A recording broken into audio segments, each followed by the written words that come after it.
And this is not a new field. These are just some of the studies I list going all the way back to 2002. Small studies, patients with peripheral disease, diabetes, and this is what the study results found. And almost every study to date has been positive. They're small, but this is a field that's developing quickly as far as limb salvage. There's now 17 trials listed on this great website, clinicaltrials.gov. That are all over the world, and the fact is most of them are outside the United States. But there's more and more starting in the United States now, and I'll tell you about one of them that we're going to be involved with. This is not it. This is an important one that's being done in Germany of 90 patients now, where they're using bone marrow therapy, just as was described in the last talk, and appropriately blinding it, comparing it to placebo. And these are just some of the early results that they're seeing. But this, for instance, the walking distance here in the placebo patients is, at 3 months is 13 versus 42 in the treated patients in a blinded thing. And you've already seen this of how the bone marrow cells are aspirated in the operating room and spun down, and then it's separated through now some proprietary things that allow them to get off the exact stem cells that you want. In our field, what we're doing is trying to treat the people who have usually all three of these arteries blocked off, but what we would be doing is identifying sites where you would like to grow new blood vessels again, and then re-injecting them along that area, up to 40 injections with this type of thing. And this study that I'm showing the slides now is from India, where some of the patients are looking at a local injection plus an infusion down the artery to see if that enhances it any further. And this is what their results are so far. It's early in the follow-up, but these are people that have the type of limb you saw in that picture, just really end-stage critical limb ischemia, and so far they've had 86% limb salvage. I don't think that'll hold up over time, but one of the issues with this isn't always wounds, it's pain. These people are just miserable. They can't sleep at night because their foot hurts so bad.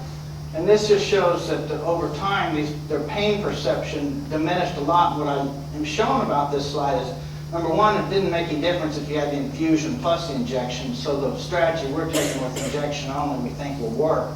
But this is what's impressive, is they didn't have any improvement until about 8 weeks. That kind of rules out a placebo effect. When you see a placebo effect, it happens right here, and it lasts about this long, and then it comes back over time when they start figuring out, hey, I'm really not any better. But when you see it this long, it's been totally consistent with the idea of growing new blood vessels.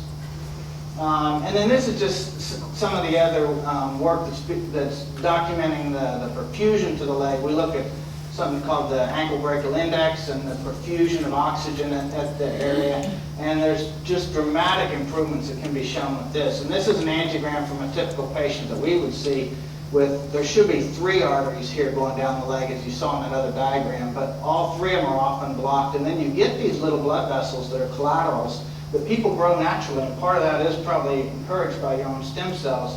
But what we want to do is encourage that more. And here's a patient again from India with these terrible numbers, only 6 millimeters of oxygen perfusion, this type of foot, but at 12 weeks they've completely healed that and have dramatic improvement in the parameters.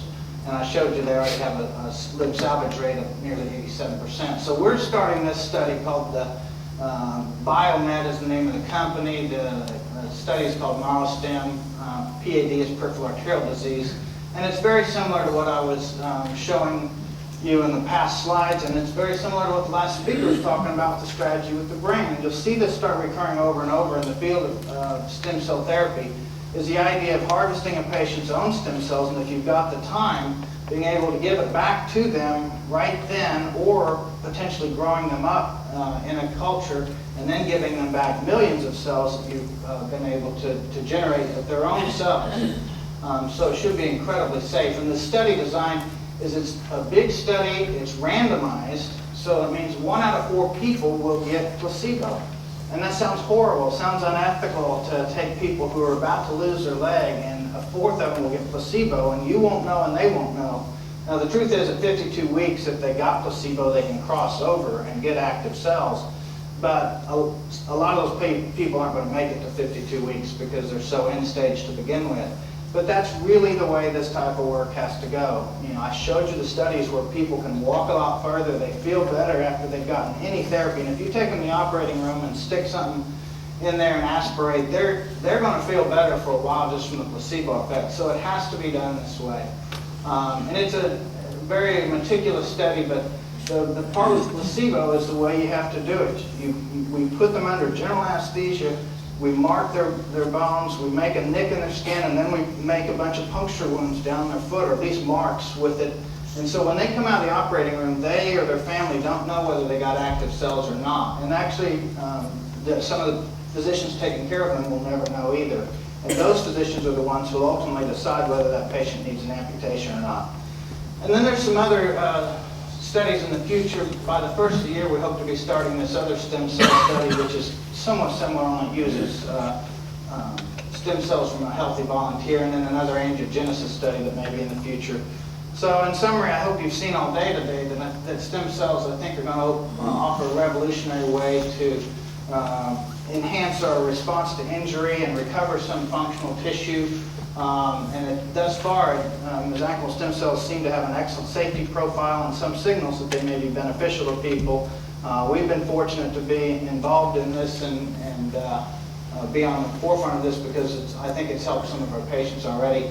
But as has already been mentioned, I think you're really going to have to be aware of the commercial medical fields where people can go to Thailand and pay $50,000 and get what they're told is stem cells. I think there's a real potential that this could become a Laetrile clinic type of thing where people go and waste their money. We've had a number of patients already with ischemic cardiomyopathy who did that, and we haven't seen anyone improve yet. So I think there's going to be a lot of imitations, and the key is having the FDA involved in all these trials and signing off on the approved therapies. So that's all I have to say.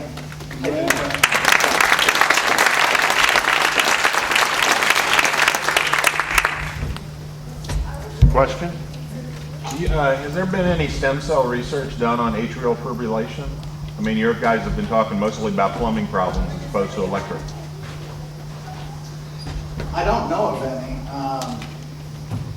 Certainly if you could treat some of these other problems, they're what leads to atrial fibrillation. The problem is there's probably 20 different things that can lead to atrial fibrillation that at least are risk factors for it. And then some people that just have what we call lone atrial fib, and we don't know why they have it. But if we understood more about what causes that, it might help. But no one knows enough about the pathways for that to where they would really try stem cells at this point. If you treat the weakened big hearts that Dr. Willerson was talking about, those people almost all have atrial fib. If you could improve them, you would decrease the incidence. Potential role with acute myocarditis, postpartum cardiomyopathy. Roger, what are your thoughts? I think those would be huge opportunities. The postpartum thing he's talking about, it's devastating. There's some women that deliver a healthy baby and everybody's happy, and then within a few days, they start going into congestive heart failure, and you come and see them in their heart, as like Dr. Willerson talked about. It looks like they had 10 heart attacks. Their heart's huge and barely pumps. And some of those people die, some of them get heart transplants, and they've got this new baby at home. It's just awful. But it may be an inflammatory process, and maybe the stem cells would be ideal for that. And then there are other people, young college students will see they get a viral infection, just a cold like I've got, and then boom, they go into myocarditis, and it wipes out their heart. So the inflammation is a common pathway there, and it may be the stem cells would be perfect for that. Yes? A lot of the diabetic patients who end up with amputations have other complications, like neuropathy and similar problems. Have you seen improvement in those conditions as well, or has that been an issue in your studies? We have not treated anyone yet in that study. That's just starting. What has been seen, though, in all those other studies is that people do improve, certainly with their pain, with their ability to feel things, I'm not sure. The neuropathy is a multifactorial thing, and part of it is a direct diabetic thing, but part of it is a lack of blood flow.